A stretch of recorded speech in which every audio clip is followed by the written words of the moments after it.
welcome to my fourth episode of Lance Girl USA. I am so excited to have this podcast today because I'm going to be chatting with a friend of mine who is actually a local realtor. So I'm kind of interested in asking her some questions about the market, how it's doing, how it's performing, and where she sees the trends heading for the near future. I want to start with the fact that Barron Trump did not apply for Harvard. So for the idiot, lying Democrats who constantly pull lies out of their ass, he did not apply for Harvard. So it's not a personal vendetta. Um, the thing is, when you're getting funding from taxpayers, from the American taxpayers, we don't want to give you our freaking money so that you can bring in foreigners telling us what our rights are, suppressing us from our rights, and um, being racist and anti-Semitic. So that's not going to happen, not on the taxpayer dime. So many years ago, Harvard used to be highly respected, but no mo, nobody respects that. Nobody respects Ivy League schools or any kind of university who supports foreigners coming in. It's one thing to express your opinion. Everybody has that right, right? It's the First Amendment right, even though that should really be applied to American citizens first. But regardless, everybody has a right to express their freedom of expression and freedom of speech. But when it starts to become hate and you start to pursue the Jewish students and it's hindering them from getting an education, from going to the library to study for an upcoming test or whatever, now you're crossing the line, and that's beyond what should be acceptable. And the fact that you have to be explained these things says so much about your idiotic mentality. Liberals now have just a like Looney Tune, like out there crazy, beyond the TDS, beyond everything. It's just every fabric of your being is just idiotic. So, and I say this to say about the radicals, okay? Because I have some liberals in my life that I love dearly, and I happen to think they are highly intelligent and smart, and you know who you are, and I love you to pieces. But I'm talking about the far left radicals who are causing harm and danger, and inflicting mental anguish and abuse to some of these Jewish students attending these universities. It's not okay. You know what? Not in our country. So I would love to see someone try doing that here in Oklahoma. If anything like that ever happened, and I felt like my life was in danger, like you see in New York City, where people are tapping on the windows, telling them to get out. My life might be in danger, and I'm fearing for my life. So I might pull a little toy out and make them back up. So that's why that kind of shit doesn't happen in Oklahoma. So, um, the other thing is NPR, National Public Radio, is become a big cesspool of propaganda, and it's a very communistic uh, vehicle to spew out misinformation. It's so funny how the left always accuse the right of misinformation when they're the ones who are misinforming the public and the American citizens. And the stupid people are the ones that follow them like sheep. So, you know what? I don't know what to tell you on that. But NPR, I don't want to give you any of my tax dollars either. I do not want to give you one fucking dime so that you can continue to spew out your communistic propaganda and lies. You're not even a real news organization in my eyes anymore. And I'm sure and a lot of American people feel the same way. You're just an entertainment. You're a monkey dancing. That's what you are. You're a monkey dancing. Dance, monkey, dance, because let the liberals pay you. Let the Democrats pay you because you're spewing out their messaging. You're the one, you're spewing out their propaganda. So let them pay you. I'm not paying you. I don't want to pay for lies and propaganda and communistic and socialistic views. Yeah, that's not happening either. So I hope you lose in court. I think you will. Jake the Snake Trapper apologizing to Laura Trump right before your book comes out is not a true apology.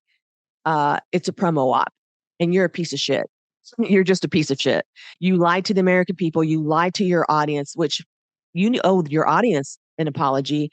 And I really don't care about your audience because they're so stupid to follow the mainstream media and anything that you or far left liberal monkey dancers do. Yeah, you guys are puppets on a string. That's how stupid do you have to be to follow the mainstream media these days? Pretty stupid, I think. But anyway, so that's my rant. I'm really excited to introduce this next guest. She's like, I met her on social media, and then I didn't even know she was local until I started reading. And I was like, she's local. Okay. We're going to be fast set friends. Fast forward to today, we're still connected. We actually met up at one of my local favorite establishments, which I haven't been there in a long time, called Doc's Wine and Food. Doc's Food and Wine. Sorry, Darren. Doc's Food and Wine. But he knows I used to be a major investor in that place back in the day, bellying up to the bar and drinking my favorite whiskeys and having the most amazing food. But so this next guest, she's she's a realtor in the state of Oklahoma. And I find her career to be really fascinating because she's really good at what she does and she loves it. She does it with a passion. So, ladies and gents, without further ado, Jennifer Blackwell. Hey, Jenn. Hello. You told me I could call you Jenn, so I'm going to call you Jenn. Yeah, you can. Awesome. So, how are you? How are you doing? I'm doing good. It's summer. I know, right? Are you excited to have a little bit more time with your little guy, or? Yeah. Yeah. Yes, we love to hang out. We just chill. We like to go swimming in the summer, but we don't have a pool, so Like that we can usually be an issue sometimes. I know. It was really nice when we had a pool. You can just walk right out there and there it is. But now you have to like make plans, and I don't like making plans when I don't have to. I know it is so nice. I mean, I used to have a pool when I lived in South Tulsa, and I loved it because you know I'd have my grands come over, and we would they were like Oh little, yeah. and they would just in the Just morning they would chill. Saturday morning they put on their swimsuits and just jump in the pool. It was so great. I miss Soak those. up the sun, wear them out. Yes. Oh my God, it's all about fun. So, you've been busy lately showing houses. How do you see, like, I'll slow down and ask you first, like, what are you getting busy? Are you seeing more? Are you starting to show more homes? How's that going? I'm showing more rental property right now. Like a lot of my time is spent with rental calls. I am not hearing the phone ring so much about selling houses anymore. And, people, I don't know what's going on actually, but it's definitely slower. You think that maybe, do you think that maybe people are waiting to see if interest rates go down since Trump is in office? And so far, tariffs and everything are starting to bring inflation down. And so then maybe they're thinking that might be the next thing that happens, or? When I bought my first house, it was like 8.5% interest, I think, So, but back in the 80s, it was way high. So I think it's a fair rate.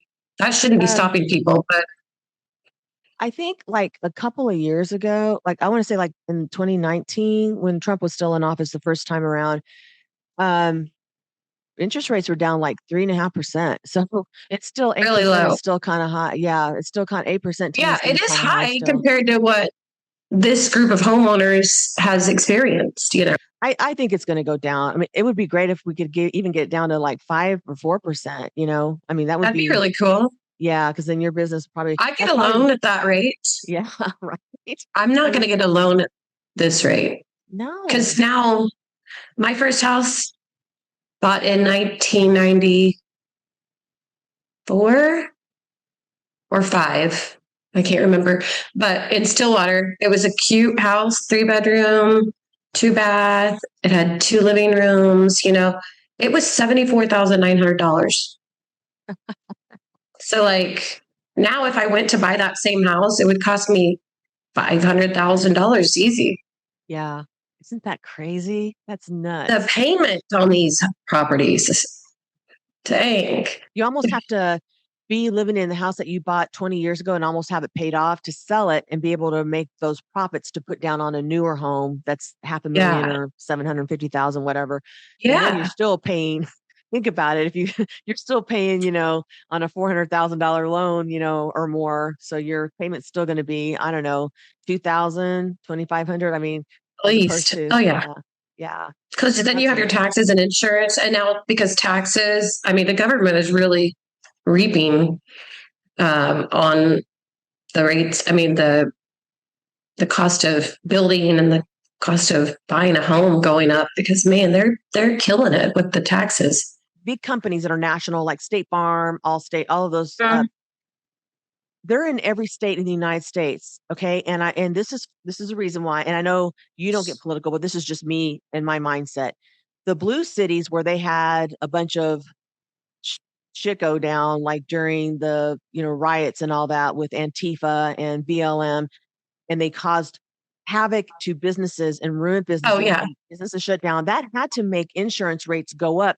But because it's not just going to go up in that blue city, it's going to go up for everybody. So it's kind of like, Well, actually, I'll say something about that because I got my insurance license during COVID because I didn't want to get out. That's right. Yes. Yeah. I have a pro here. Yes. This is awesome. So I did learn a lot more than I knew prior to. I would not really speak about insurance stuff, but so riots, acts of violence are not covered under insurance policies. Wow. But did it always, was it always that way? Was it always that way? I remember going over this, because I took this class to help me get my license faster. And I remember them going over that. And I don't think that it was. I think it was due to some kind of political activism. I want to Google it now, but I'm pretty sure it makes sense to me because if you think about it, Antifa came about in a strong, I don't know when I don't really care to research that piece of shit organization, but I'm thinking that they came about around really to fruition around 2016 when Trump ran his first term.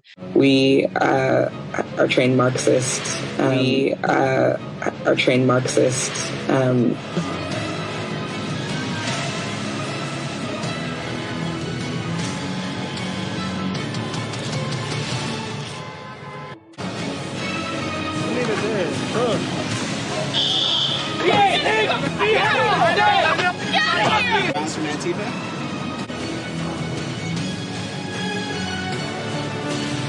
A passionate movement for justice is finding itself swept under the feet of rampaging and destructive mobs. Not fired. It is not generally speaking unruly. This president steps across the line constantly. The way, when the looting starts, the shooting starts. Come on. 77-year-old David Dorn was shot to death as a pawn shop he was protecting was being looted. George Soros bust people, paid them $1,500 to come into town. They even came to Tulsa, but wherever Trump was speaking or wherever there was a red state, wherever they would bust them in and they would pay them to, they try to cause a little havoc in Tulsa, but Tulsa, as blue as it is, was still not as blue as it is now. And they didn't really cause too much damage, but in the bigger blue cities like Chicago, LA, all of those places, Seattle, they caused a lot of damage.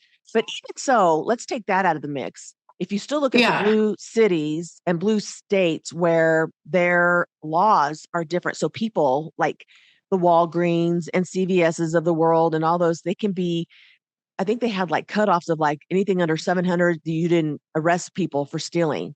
So, oh, really? Think about this. That has to affect insurance somehow, insured goods, right? You have to have things insured as a store, I would think. And so that somehow to me would have had to have somehow mess with the rates, because I think rates have gone up in every state. Because rates? I said, yeah. Oh, yeah. And it has affected it too, but also the fires, and there's been so much destruction everywhere. I know. Like the fires in LA, in California. Yeah, it was sad. Plus the cost to buy, if you were going to build this property, this is okay. So whatever home we, grew up in the 90s, and then our parents still live in it today, and they still have the same insurance policy from way back then. Okay. Well, every year your insurance company is looking at, okay, what does this house cost to rebuild today? So every year, you might have a rate increase because of, whatever's going on and the cost of rebuilding. Now, recently, it just went skyrocketed because during COVID, all of the cost of product went up. And now we're having the problem with the tariffs. So that's keeping the cost up. And I don't know what's going to happen, but that does affect your rate. Yeah. And so like a lot of companies are pulling out of insuring particular products like homes. Like I think American National, which was I had that insurance, my second house, they're not writing insurance policy for homeowners. I think it's AMPAC.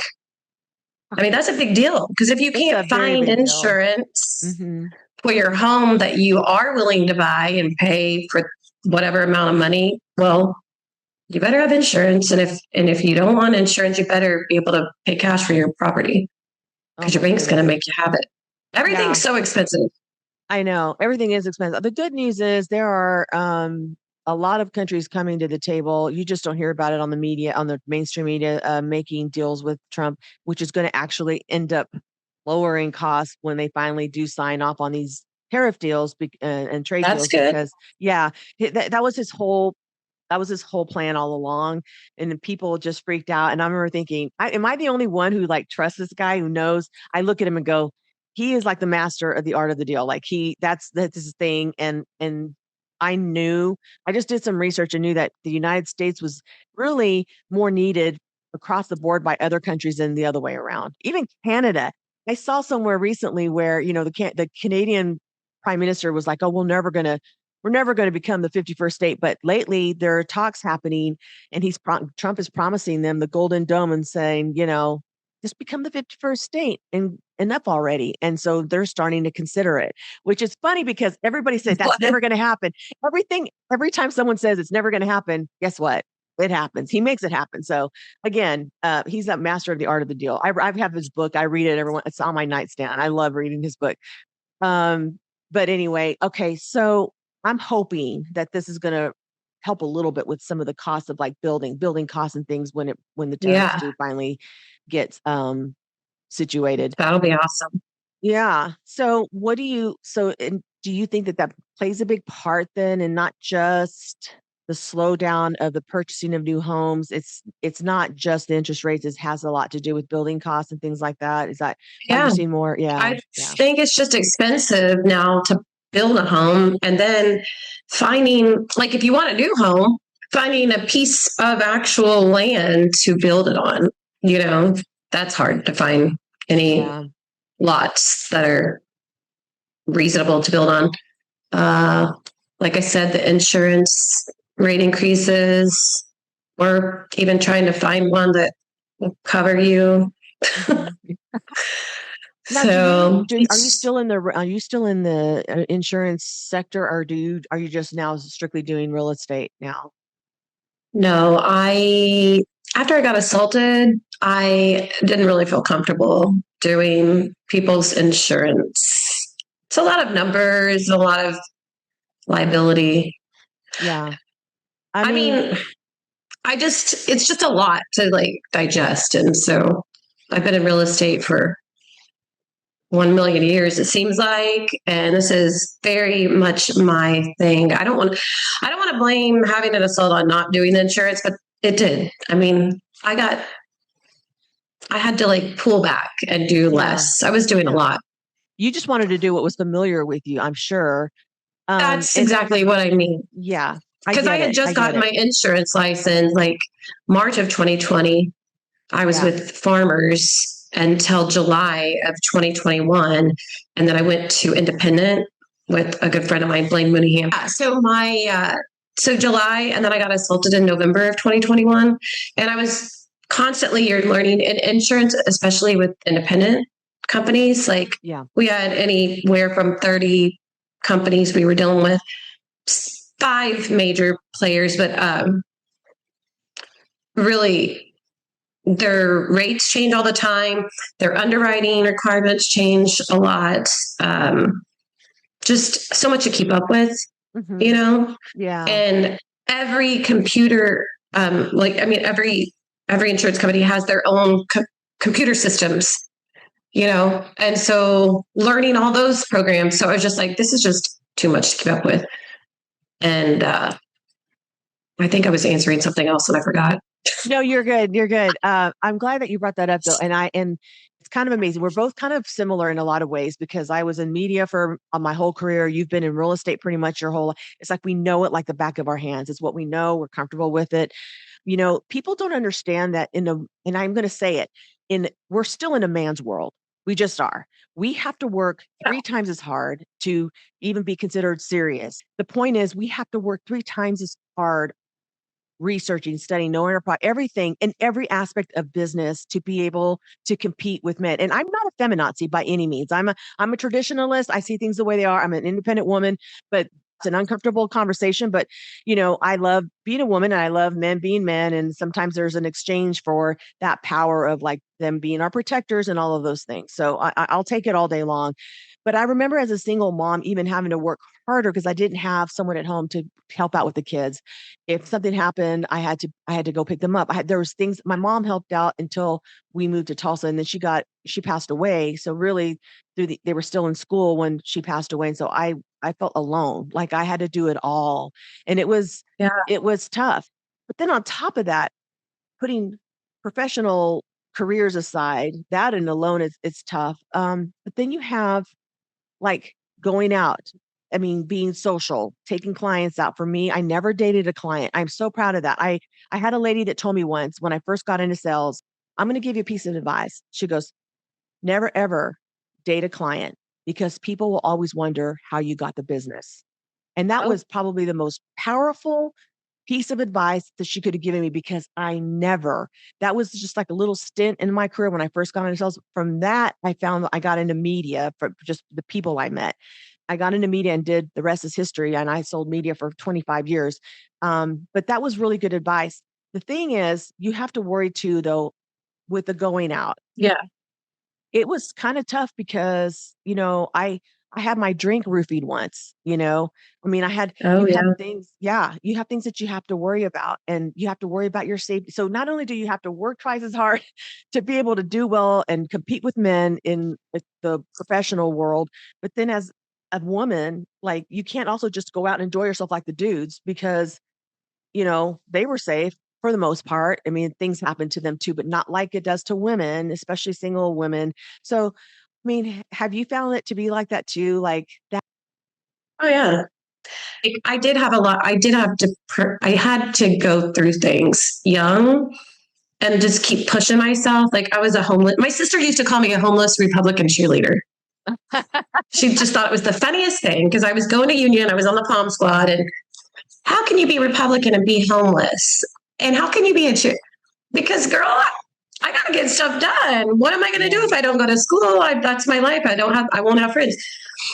And I was always like going from relationship to relationship. If I exhausted this relationship, I was going to find my next man. And that's where I found my value. And that's what I did when I was young after having kids even.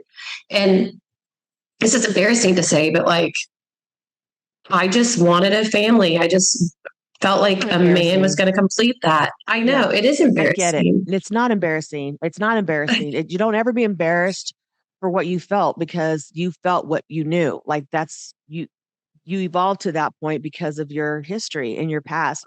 We have very similar, even now I'm learning so much about you. We have even more similar past than you realize. We'll have to, sometime we'll go have some wine and I'll tell you about my, my sort of past. But you have this thing that happened to you.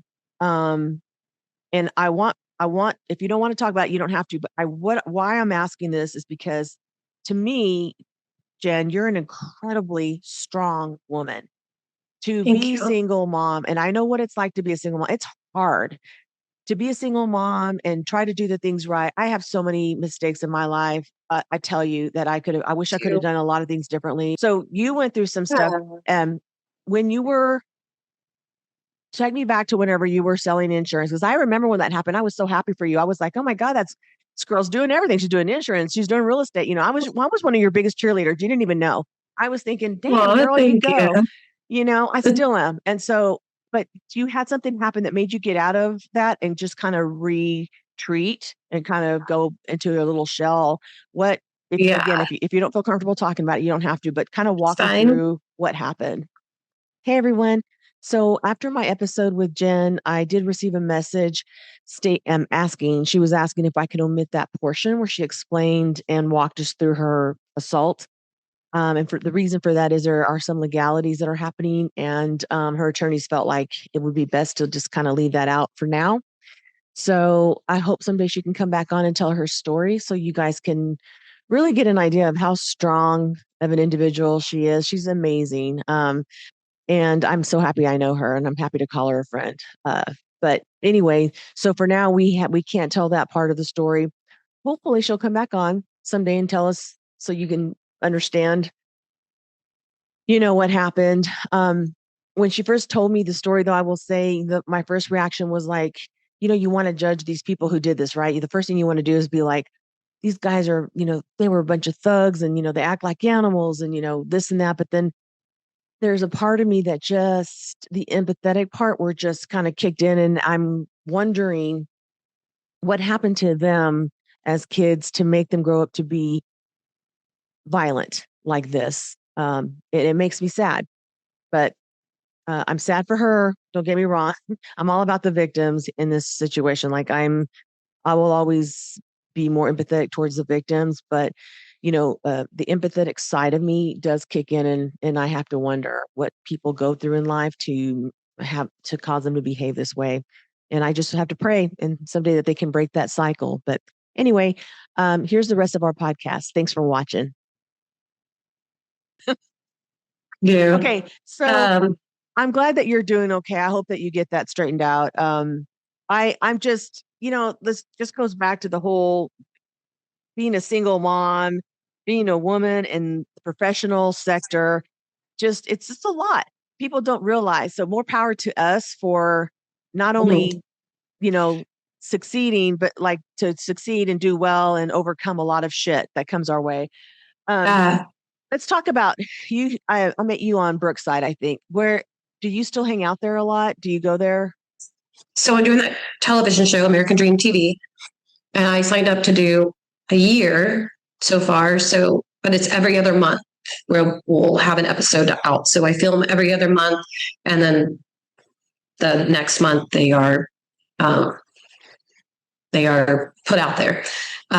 So Jason has Main Street Tavern, which is the anchor restaurant for Main Street, really. So if you want to come and be on my show and have a little bit of drinks and food, that's what I'm doing. I'm going to have just some girls to be with me. Fun. So I'm doing that a lot in Broken Arrow because of me leasing these places and just trying to be relevant. And I think you're more relevant if you're more focused on an area. And I'm just going to focus on Broken Arrow for right now. Broken Arrow is great. My daughter lives there. I love Broken Arrow. I've been to all of his places. I mean, I think when they first opened up Main Street Tavern many years ago, I think I was still in media, like in radio, maybe even. It was 2012, I believe, when they opened it. Okay. Yeah, I was at, I think I was at the or 11. Edge. Well, I was at the Edge radio then. But I remember going and to Broken Arrow and being like, oh my gosh, this is changing so fast. And there was a great restaurant. I did a write-up on my food blog, I think, when I had my food blog back in the day. Oh, yeah. True Foodie Sound Bites. Yep. That's an old web. Anyway, I did a write-up on them. I thought their food was good. I was like, okay, I like this. It's kind of a little bit gastropubbic, kind of like a gastropub. Yeah. It's a bar, but it's a restaurant, and they had pretty good food there. But yeah, and then now what it's grown into is pretty phenomenal because I mean I love In the Raw, and so I've been in the Raw there. I've been to Andolini's there. I've been to the Tavern, Main Street Tavern, and I've been to Stogie's. I have not been to the rooftop bar, so that would be kind of interesting to see what that's about. Oh yeah, yeah. It's like a pizzas and flatbreads, like bruschettas, salads. That's what they have there. But it's a really cool place. It's the only place on Broken Arrow that has a rooftop bar. From what at least it used to be. But it's cool because it's right there on the strip. Yeah, it's a nice. the strip is getting longer. Like we went to It that is. Mexican restaurant, to the Dos Banditos. Oh God, we love Dos that Bandit. place. Oh, it's so good. I love that place too. So in the wintertime, we like to go there and then head across the street to, like, every once in a while, just to get away from Jinx, to get away from downtown Tulsa, to get away from something new.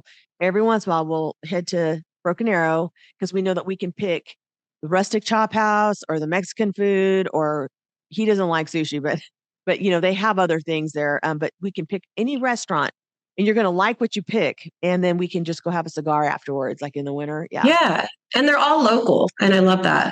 I love supporting local. If you get on those food group pages on Facebook, I'm always promoting. Oh, I've seen you on Piscineros. How do you say it? Oh yeah, Piscineros. Yeah, I love that. Is wild.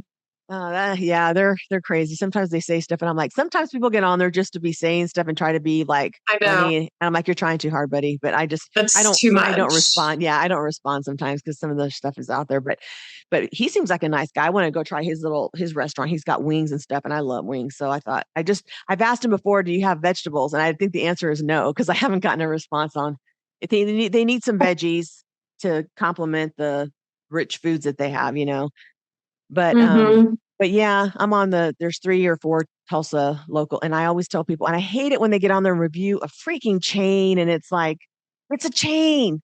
Stop promoting them and stop.